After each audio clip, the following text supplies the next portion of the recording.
ഇനി നിങ്ങളുടെ രണ്ടാമത്തെ ചോദ്യത്തിലേക്ക് വരാം. ഇസ്ലാമിൽ പുരുഷന്മാർ 4 or 5 തവണ വിവാഹിതരാകുന്നു. അവരുടെ ഭാര്യമാരുടെ അനുവാദം ചോദിക്കാറുമില്ല. എന്തുകൊണ്ടാണ് അങ്ങനെ ചെയ്യുന്നത്? ബഹുഭാര്യത്വത്തെ സംബന്ധിച്ച് പറയുകയാണെങ്കിൽ, ഒരു മനുഷ്യൻ ഒന്നിൽ കൂടുതൽ ഭാര്യയെ സ്വീകരിക്കുന്നതിനെ പറ്റി പറയുകയാണെങ്കിൽ, ഒരുവളെ മാത്രം വിവാഹം കഴിക്കുക എന്ന് പറയുന്ന ഏകമതം ഇസ്ലാമും ഏക വേദഗ്രന്ഥം ഖുർആനുമാണ്. മതങ്ങൾ തമ്മിൽ താരതമ്യ പഠനം നടത്തുന്നയാളാണ്. ഒരുവളെ മാത്രം വിവാഹം കഴിക്കുക എന്ന് പറയുന്ന മറ്റൊരു മതഗ്രന്ഥവുമില്ല. ബൈബിളിലും ഭഗവത്ഗീതയിലും ഹൈന്ദവ വേദങ്ങളിലും ഒരുവളെ മാത്രം വിവാഹം കഴിക്കുക എന്ന് പറയുന്ന ഒരു ഉദ്ധരണി പോലുമില്ല. ഖുർആനിൽ മാത്രമേ ഉള്ളൂ. ഹൈന്ദവ വേദങ്ങൾ വായിച്ചു നോക്കൂ. രാമായണത്തിൽ ശ്രീരാമന്റെ പിതാവിന് എത്ര ഭാര്യമാരുണ്ടായിരുന്നു?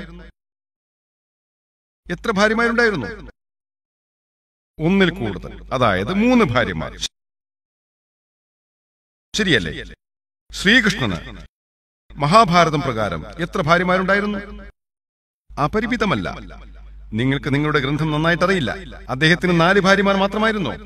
4 അല്ല, 100 അല്ല, 1000 അല്ല, 16,108. അപ്പോൾ എന്തുകൊണ്ട് മുസ്ലിങ്ങൾക്ക് 4 ഭാര്യമാരായിക്കൂടാ? എന്താണ് പ്രശ്നം? ശ്രീകൃഷ്ണന് 16,108 ഭാര്യമാരാകാമെങ്കിൽ ഞങ്ങൾക്ക് എന്തുകൊണ്ട് 4 ആയിക്കൂടാ? മാത്രമല്ല, നിങ്ങൾ വിഷ്ണു പുരാണയിലെ 24-ാം അധ്യായത്തിലെ 1-ാം വചനം വായിച്ചു നോക്കൂ. ഒരു ബ്രാഹ്മണന് 4 ഭാര്യമാർ വരെയാകാമെന്ന് പറയുന്നു. നിങ്ങൾക്ക് ഇഷ്ടമുള്ളത്ര ഭാര്യമാരെ സ്വീകരിക്കാമെന്ന് ജൂതഗ്രന്ഥങ്ങൾ വായിച്ചു നോക്കിയാൽ നിങ്ങൾക്ക് മനസ്സിലാകും. ക്രൈസ്തവ ബൈബിൾ വായിച്ചു നോക്കൂ. നിങ്ങൾ ഉദ്ദേശിക്കുന്ന അത്ര ഭാര്യമാരെ സ്വീകരിക്കാനുള്ള അനുവാദം അതിൽ നൽകുന്നതായി കാണാം. ബൈബിൾ വായിച്ചു നോക്കൂ. എബ്രഹാമിന് 3 ഭാര്യമാരുണ്ടായിരുന്നു. സോളമന് എത്ര ഭാര്യമാരുണ്ടായിരുന്നു? 700 ഭാര്യമാരുണ്ടായിരുന്നു. പിന്നീട് ക്രൈസ്തവ ചർച്ചാണ് ഒരു ക്രിസ്ത്യാനി ഒരു സ്ത്രീയെ മാത്രമേ വിവാഹം കഴിക്കാവൂ എന്ന നിരോധനാജ്ഞ പുറപ്പെടുവിച്ചത്. ബൈബിളല്ല. ജൂത സമുദായങ്ങൾ ഒന്നിൽ കൂടുതൽ പേരെ വിവാഹം കഴിച്ചിരുന്നു. ജൂതന്മാർ ഒരുവേളെ മാത്രമേ വിവാഹം കഴിക്കാവൂ എന്ന് 1950-ൽ ജൂത റബ്ബി ഒരു സൈനോഡ് പുറപ്പെടുവിച്ചു. അപ്പോൾ റബ്ബിയാണ്, അല്ലാതെ ജൂത ഗ്രന്ഥങ്ങളല്ല അങ്ങനെ ചെയ്തത്. ഹൈന്ദവ ഗ്രന്ഥങ്ങൾ പ്രകാരം നിങ്ങൾക്ക് ഇഷ്ടമുള്ളത്ര പേരെ വിവാഹം കഴിക്കാം. 1954-ൽ ഹിന്ദു സ്പെഷ്യൽ മാരേജ് ആക്ട് എന്ന ഒരു നിയമം ഇന്ത്യൻ ഭരണകൂടം പുറപ്പെടുവിച്ചു. ഒരു ഹിന്ദു ഒരാളെ മാത്രമേ വിവാഹം കഴിക്കാവൂ എന്ന് ഹിന്ദു സ്പെഷ്യൽ മാരേജ് ആക്ടിൽ പറയുന്നു. ഹൈന്ദവ ഗ്രന്ഥങ്ങളല്ല, ഭഗവത്ഗീതയല്ല, രാമായണമല്ല, മഹാഭാരതമല്ല, വേദങ്ങളല്ല, മറിച്ച് ഇന്ത്യൻ പീനൽ കോഡാണ് നിരോധനാജ്ഞ പുറപ്പെടുവിച്ചത്. ഇസ്ലാമിലുള്ള സ്ത്രീകളുടെ അവസ്ഥയെ സംബന്ധിച്ച് വിശദീകരിക്കുന്ന സ്ഥിതിവിവരക്കണക്കുകൾ പരിശോധിച്ചു നോക്കൂ. ഭരണകൂടത്തിന്റെ രേഖകളുടെ 66-ഉം 67-ഉം പേജുകൾ വായിച്ചു നോക്കൂ. ഇങ്ങനെ കാണാം. മുസ്ലിങ്ങളിൽ 4.3% പേർ മാത്രമേ ബഹുഭാര്യത്വ വിവാഹബന്ധത്തിൽ ഏർപ്പെടുന്നുള്ളൂ. ഇന്ത്യയിൽ 4.3% മുസ്ലിം പുരുഷന്മാർക്ക് ബഹുഭാര്യത്വമുണ്ട്. 1951 മുതൽ 1961 വരെയുള്ള സ്ഥിതിവിവരക്കണക്കുകൾ പ്രകാരം ഹിന്ദുക്കൾക്ക് എത്രയാണെന്നോ? 5.06%. അതായത് ഇന്ത്യയിലെ മുസ്ലിം പുരുഷന്മാരെക്കാൾ 0.7% കൂടുതൽ. ഇത് ഇന്ത്യൻ ഭരണകൂടത്തിന്റെ വിവരങ്ങൾ പ്രകാരം. ഇന്ത്യൻ ഭരണകൂടം ഇതിനെ നിയമം കൊണ്ട് നിരോധിച്ചിട്ടുണ്ടെങ്കിലും മുസ്ലിങ്ങളെക്കാൾ കൂടുതൽ ബഹുഭാര്യത്വമുള്ളത് അവരിലാണ്. എന്തുകൊണ്ട്? ഇനി എന്താണ് ഖുർആനിൽ പറയുന്നത് നോക്കാം. അധ്യായം 4:3 ഇപ്രകാരം പറയുന്നു: സ്ത്രീകളിൽ നിന്ന് നിങ്ങൾ ഇഷ്ടപ്പെടുന്ന 2, 3, 4 പേരെ വിവാഹം ചെയ്തുകൊള്ളുക. എന്നാൽ അവർക്കിടയിൽ നീതി പുലർത്താനാവില്ലെന്ന് നിങ്ങൾ ഭയപ്പെടുകയാണെങ്കിൽ ഒരുവളെ മാത്രം വിവാഹം കഴിക്കുക. ഒരുവളെ മാത്രം വിവാഹം കഴിക്കുക എന്ന ഈ വാചകം ഖുർആനിൽ മാത്രമേ ഉള്ളൂ, മറ്റൊരു മതഗ്രന്ഥത്തിലുമില്ല. സ്ത്രീകളിൽ നിന്ന് നിങ്ങൾ ഇഷ്ടപ്പെടുന്ന 2, 3, 4 പേര് വിവാഹം ചെയ്തുകൊള്ളുക. എന്നാൽ അവർക്കിടയിൽ നീതി പുലർത്താനാവില്ലെന്ന് നിങ്ങൾ ഭയപ്പെടുകയാണെങ്കിൽ ഒരുവളെ മാത്രം വിവാഹം കഴിക്കുക. അപ്പോൾ നിങ്ങൾക്ക് ഒന്നിൽ കൂടുതൽ സ്ത്രീകളെ വിവാഹം കഴിക്കണമെങ്കിൽ നീതി പുലർത്തണമെന്നതാണ് ഒരു നിബന്ധന. നിങ്ങൾക്ക് നീതി പുലർത്താനാവില്ലെങ്കിൽ ഒരാളെ മാത്രം വിവാഹം കഴിക്കുക. ചില പുരുഷന്മാർക്ക് ഒന്നിൽ കൂടുതൽ സ്ത്രീകളെ വിവാഹം കഴിക്കാൻ ഇസ്ലാം അനുവദിച്ചിരിക്കുന്നതിന്റെ യുക്തിപരമായ കാരണങ്ങൾ എന്താണ്? മുസ്ലിം പുരുഷന്മാർ ഒന്നിൽ കൂടുതൽ സ്ത്രീകളെ ഭാര്യമാരാക്കിയിരിക്കേണ്ടത് നിർബന്ധമായ കാര്യമായിട്ടാണ് പല മുസ്ലിങ്ങൾ കണക്കാക്കുന്നത്. അത് നിർബന്ധമല്ല, ഇച്ഛാനുസാരം ചെയ്യാവുന്നതാണ്. അത് നിർബന്ധമല്ല. ഒന്നിൽ കൂടുതൽ ഭാര്യമാരുള്ള എത്ര മുസ്ലിങ്ങൾ നിങ്ങൾക്കറിയാം? എത്ര പേര് നിങ്ങൾക്കറിയാം സഹോദരി? കുറച്ചു പേരെന്ന് പറഞ്ഞാൽ 1, 2, 3 എത്ര പേരാണ്? ഏതാണ്ട് 3 പേര്. നിങ്ങൾ ധർമ്മേന്ദ്രയെ കുറിച്ച് കേട്ടിട്ടുണ്ടോ? അദ്ദേഹത്തിന് എത്ര ഭാര്യമാരുണ്ട്? മുസ്ലിമാണോ അമുസ്ലിമാണോ? Non-Muslim. നിങ്ങളുടെ മുൻ മുഖ്യമന്ത്രിയുടെ പേരെന്താണ്? Jayalalitha. ഹിന്ദുവോ മുസ്ലിമോ? ഹിന്ദുവോ മുസ്ലിമോ? Hindu. ഹിന്ദു. ശരി. ഇതൊക്കെ പ്രശസ്തരായ വ്യക്തികളാണ്. ഇന്ത്യയിൽ ഒന്നിൽ കൂടുതൽ ഭാര്യമാരുള്ള എത്ര പ്രശസ്ത വ്യക്തികളെ നിങ്ങൾക്കറിയാം? നിങ്ങൾ പറയുന്ന 3 പേർ ഒരുപക്ഷെ നിങ്ങളുടെ ചുറ്റുവട്ടത്തിലുള്ളവരാകാം, Yeah. ഒരുപക്ഷെ നിങ്ങളുടെ സഹപ്രവർത്തകരാകാം, അയൽപ്പക്കത്തുള്ളവരാകാം. ഇന്ത്യയിൽ മുസ്ലിങ്ങളെക്കാൾ കൂടുതലായി ബഹുഭാര്യത്വമുള്ളത് അമുസ്ലിങ്ങൾക്കാണ്. ഇനി എന്താണ് യുക്തിപരമായ കാരണങ്ങളെന്ന് പറയാം. യുക്തിയിലേക്ക് മടങ്ങാം. നിങ്ങൾ ഏതൊരു മെഡിക്കൽ ഡോക്ടറോടും ചോദിച്ചു നോക്കൂ. പ്രകൃതിപരമായിട്ട് ആൺകുട്ടികളും പെൺകുട്ടികളും തുല്യ അനുപാതത്തിലാണ് ജനിച്ചു വീഴുന്നത്. ആൺകുട്ടികളും പെൺകുട്ടികളും തുല്യ അനുപാതത്തിലാണ് ജനിക്കുന്നത്.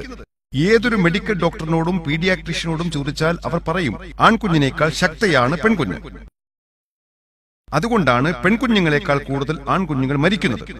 അതുകൊണ്ട് ശൈശവകാലത്ത് തന്നെ ആൺകുഞ്ഞുങ്ങളെക്കാൾ കൂടുതൽ പെൺകുഞ്ഞുങ്ങളുണ്ട്.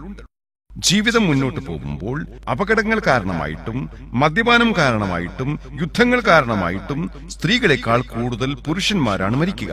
ഇന്ന് ലോകത്ത് പുരുഷന്മാരെക്കാൾ കൂടുതൽ സ്ത്രീകളാണുള്ളതെന്ന് നിങ്ങൾ ലോക ജനസംഖ്യ വിലയിരുത്തിയാൽ മനസ്സിലാകും. ഇന്ത്യയെപ്പോലെയുള്ള ചില 3ാം ലോക രാജ്യങ്ങളിൽ മാത്രമാണ് സ്ത്രീകളെക്കാൾ കൂടുതൽ പുരുഷന്മാരുള്ളത്. അതെന്തുകൊണ്ടാണെന്ന് നിങ്ങൾക്കറിയാമോ? പെൺഭ്രൂണഹത്യയും പെൺശിശുഹത്യയും കാരണമായിട്ടാണ്. അവൾ മരിക്കട്ടെ എന്ന പേരിൽ അസൈൻമെന്റ് എന്ന പരിപാടി BBC സംപ്രേഷണം ചെയ്തിരുന്നു. അതിൽ എമിലി ബെക്കനൻ എന്ന ബ്രിട്ടീഷ് റിപ്പോർട്ടർ ഇങ്ങനെ പറഞ്ഞു: പെൺകുഞ്ഞാണെന്ന് മനസ്സിലാക്കിയതിനു ശേഷം 1 മില്യൺ ഭ്രൂണഹത്യകളാണ് എല്ലാ വർഷവും ഇന്ത്യയിൽ നടക്കുന്നത്. എല്ലാ ദിവസവും 3000-ൽ കൂടുതൽ ഭ്രൂണങ്ങളെയാണ് കൊല്ലുന്നത്. അതിനെ 365 കൊണ്ട് ഗുണിച്ചു നോക്കിയാൽ വർഷത്തിൽ 1 മില്യണിൽ കൂടുതൽ കിട്ടും. തമിഴ്നാട്ടിലെ ഗവൺമെന്റ് ആശുപത്രിയിലെ റിപ്പോർട്ട് പ്രകാരം അവർ നൽകുന്ന കണക്കുകൾ ഇങ്ങനെയാണ്: ജീവനോടെ ജനിച്ചു വീഴുന്ന 10 പെൺകുഞ്ഞുങ്ങളിൽ എത്ര പേരെയാണെന്നറിയാമോ? 4 പേര്. സഹോദരി, നിങ്ങൾക്കതറിയാമോ? നിങ്ങളുടെ പ്രിയപ്പെട്ട ഈ സംസ്ഥാനമാകുന്ന തമിഴ്നാട്ടിലെ സർക്കാർ ആശുപത്രിയുടെ കണക്കുകൾ പ്രകാരം ഗവൺമെന്റ് ആശുപത്രിയിൽ ജനിച്ചു വീഴുന്ന 10 പെൺകുഞ്ഞുങ്ങളിൽ 4 പേരെ കൊല്ലുന്നു. രാജസ്ഥാനിലും ഇവിടെയും ചില പരസ്യഫലങ്ങളിൽ ഇങ്ങനെ കാണാം: 500 രൂപ ചിലവാക്കൂ, 5 ലക്ഷം രൂപ ലാഭിക്കൂ. അതെന്താണ് അർത്ഥമാക്കുന്നത് നിങ്ങൾക്കറിയാമോ?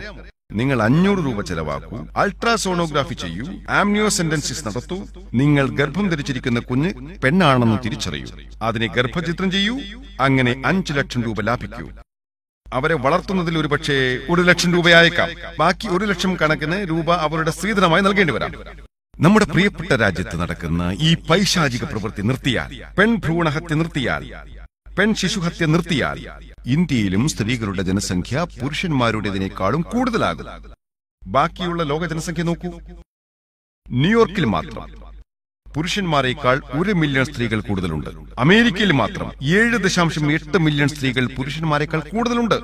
UK-യിൽ മാത്രം 4 മില്യൺ സ്ത്രീകൾ പുരുഷന്മാരെക്കാൾ കൂടുതലുണ്ട്. ജർമ്മനിയിൽ മാത്രം 5 മില്യൺ സ്ത്രീകൾ കൂടുതലുണ്ട്. റഷ്യയിൽ മാത്രം 9 മില്യൺ സ്ത്രീകൾ കൂടുതലുണ്ട്. ലോകത്ത് പുരുഷന്മാരെക്കാൾ എത്ര സ്ത്രീകൾ കൂടുതലുണ്ട് എന്ന് അള്ളാഹുവിന് മാത്രം അറിയാം. ഒരു പുരുഷന് ഒരു സ്ത്രീ എന്ന നിങ്ങളുടെ തത്വത്തോട് ഞാൻ യോജിക്കുകയാണെങ്കിൽ, സഹോദരി, ഒരു പുരുഷന് ഒരു സ്ത്രീ എന്ന നിങ്ങളുടെ തത്വം ഞാൻ അംഗീകരിക്കുകയാണെങ്കിൽ, എന്റെ സഹോദരി അമേരിക്കയിലാണെന്ന് സങ്കല്പിക്കുക. അല്ലെങ്കിൽ നിങ്ങളുടെ സഹോദരി അമേരിക്കയിലാണെന്ന് സങ്കല്പിക്കുക. കമ്പോളത്തിൽ ഞെരുക്കമുണ്ടെന്ന് കരുതുക. ഒരു പുരുഷന് ഒരു സ്ത്രീ എന്ന അളവിൽ പരിപൂർണമാക്കിയെന്ന് കരുതുക. എന്നാലും ജീവിത പങ്കാളിയെ കിട്ടാത്ത 7.8 മില്യൺ സ്ത്രീകൾ ഉണ്ടാകും. ഒരു പുരുഷന് ഒരു സ്ത്രീ. അപ്പോൾ അവശേഷിക്കുന്ന ഈ 7.8 മില്യൺ സ്ത്രീകൾക്ക് അവലംബിക്കാവുന്ന ഏക മാർഗം ഒന്നുകിൽ വിവാഹിതനായ ഒരു പുരുഷനെ വിവാഹം കഴിക്കുക, അല്ലെങ്കിൽ പൊതുവകയായി മാറുക. ഡോക്ടർ സാക്കിർ നായിക് പൊതുവക എന്ന നീചമായ വാക്കാണോ സ്ത്രീകൾ വിളിക്കുന്നത്? സഹോദരി, എനിക്ക് ഉപയോഗിക്കാവുന്ന ഏറ്റവും ആധുനികമായ പദമാണത്. അതിനേക്കാളും മികച്ചൊരു വാക്ക് വേറെയില്ല. അമേരിക്കൻ സ്ഥിതിവിവര കണക്കുകൾ പ്രകാരം ഒരു പുരുഷൻ ഒരു ഭാര്യയിൽ ഒതുങ്ങി ജീവിക്കുന്നതിന് മുമ്പായിട്ട് ശരാശരി 8 വ്യത്യസ്ത ലൈംഗിക പങ്കാളികൾ ഉണ്ടായിരിക്കും. ഇത് നിങ്ങൾ കേട്ടിട്ടുണ്ടോ? ഇത് ശരാശരി വിവരമാണ്. ചിലർക്ക് 1, ചിലർക്ക് 10, ചിലർക്ക് 20. ശരാശരി 8 വ്യത്യസ്ത പങ്കാളികളുമായി കഴിഞ്ഞതിന് ശേഷമാണ് ഒന്നിൽ ഒതുങ്ങി ജീവിക്കുക. അപ്പോൾ അമേരിക്കയിൽ ജീവിക്കുന്ന എന്റെയോ നിങ്ങളുടെയോ സഹോദരിക്ക് അവശേഷിക്കുന്ന ഒരേയൊരു മാർഗം എന്താണ്? എന്റെയോ നിങ്ങളുടെയോ സഹോദരി അമേരിക്കയിലാണെന്ന് കരുതുക. അവർക്ക് തെരഞ്ഞെടുക്കുവാനുള്ള മാർഗങ്ങൾ നൽകുന്നു. കമ്പോളത്തിൽ പരിമിതമായ അവസ്ഥയാണെന്ന് കരുതുക. അതായത് എല്ലാ പുരുഷനും ഓരോ സ്ത്രീയെ തനിക്ക് വേണ്ടി കണ്ടെത്തിക്കഴിഞ്ഞു. ദൗർഭാഗ്യവശാൽ ജീവിത പങ്കാളിയെ കണ്ടെത്താൻ സാധിക്കാത്തവരുടെ കൂട്ടത്തിൽ നിങ്ങളുടെയോ എന്റെയോ സഹോദരി ഉൾപ്പെട്ടുവെന്ന് കരുതുക. അവർക്ക് അവശേഷിക്കുന്ന ഒരേയൊരു മാർഗമെന്നത് ഒന്നുകിൽ നിലവിൽ ഭാര്യയുള്ള ഒരാളെ വിവാഹം കഴിക്കുക, അല്ലെങ്കിൽ പൊതുവകയാവുക, പബ്ലിക് പ്രോപ്പർട്ടി ആവുക. ഏതൊരു ധർമ്മിഷ്ഠയായ സ്ത്രീയും ആദ്യത്തെ മാർഗമാണ് സ്വീകരിക്കുക. സഹോദരി, നിങ്ങളുടെ സഹോദരിക്ക് ഏതാണ് നിങ്ങൾ താല്പര്യപ്പെടുക? നിലവിൽ ഭാര്യയുള്ള വ്യക്തിയെ വിവാഹം കഴിക്കലാണോ പൊതുവകയാകലാണോ? എന്റെ സഹോദരി വളരെ ചെറുപ്പമാണ്, വിവാഹം കഴിക്കാനുള്ള പ്രായം എത്തിയിട്ടില്ല. അവൾ വളർന്ന് അമേരിക്കയിൽ പോയി സ്ഥിരതാമസമാക്കേണ്ടി വന്നാൽ, അല്ലെങ്കിൽ നിങ്ങൾ അമേരിക്കയിലാണ് ജീവിച്ചിരുന്നതെങ്കിൽ, നിങ്ങൾ എന്താണ് അവൾക്ക് താല്പര്യപ്പെടുക? നിങ്ങൾ അവളുടെ മൂത്ത സഹോദരിയാണ്.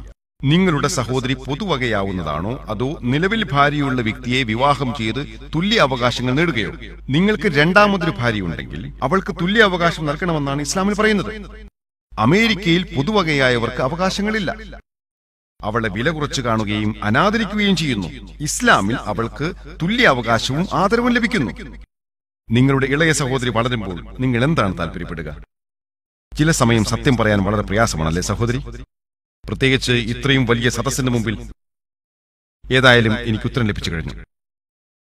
നന്ദി.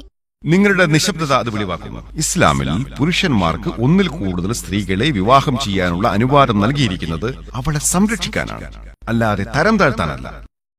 ഭർത്താവ് ഭാര്യയുടെ അനുവാദം തേടേണ്ടതുണ്ടോ എന്ന് നിങ്ങളുടെ ചോദ്യത്തെ സംബന്ധിച്ച് പറയാം. അത് നിർബന്ധമല്ല. അദ്ദേഹത്തിന് ഒരു സ്ത്രീയെ സംരക്ഷിക്കണമെന്നുണ്ടെങ്കിൽ, ആദ്യ സ്ത്രീക്ക് മറ്റൊരു സ്ത്രീയെ സംരക്ഷിക്കണമെന്നുണ്ടെങ്കിൽ, തന്റെ ഭർത്താവിനെ മറ്റൊരാളുമായി പങ്കുവെക്കാൻ സാധാരണഗതിയിൽ ഏതൊരു സ്ത്രീയും ആഗ്രഹിക്കുകയില്ലെന്ന് നിങ്ങളോട് ഞാൻ യോജിക്കുന്നു. ഇത് നമ്മൾ അംഗീകരിച്ചേ മതിയാവും.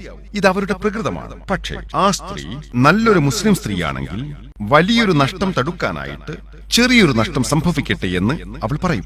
അവൾ ഇങ്ങനെ പറയും: എന്റെ ഭർത്താവിനെ പങ്കുവെക്കുക എന്നത് എനിക്കൊരു നഷ്ടമാണെന്നറിയാം, പക്ഷേ എന്റെ സഹോദരി പൊതുവക ആകുന്നത് തടുക്കുവാനായി എനിക്കൊരു ചെറിയ നഷ്ടം നടക്കുവാൻ അനുവദിക്കും. കാരണം അവളൊരു നല്ല മനുഷ്യനാണ്. അങ്ങനെയാവുമ്പോൾ തന്റെ ഭർത്താവ് മറ്റൊരു സ്ത്രീയെ വിവാഹം കഴിക്കാൻ തീർച്ചയായും അവൾ അനുവാദം നൽകും, അവൾ ഒരു നല്ല മുസ്ലിം സ്ത്രീയാണെങ്കിൽ. പക്ഷെ അനുവാദം ചോദിക്കുന്നത് നിർബന്ധമല്ല, പക്ഷെ നല്ലതാണ്. കുറഞ്ഞത് ആദ്യ ഭാര്യയെ അറിയിക്കുകയെങ്കിലും ചെയ്യണം. അത് കാരണമായിട്ട് അദ്ദേഹത്തിന് രണ്ട് ഭാര്യമാർക്കിടയിൽ നീതി പുലർത്താനാകും. ഞാൻ സഹോദരിയുടെ ചോദ്യത്തിന് ഉത്തരം പറഞ്ഞു എന്ന് വിശ്വസിക്കുന്നു.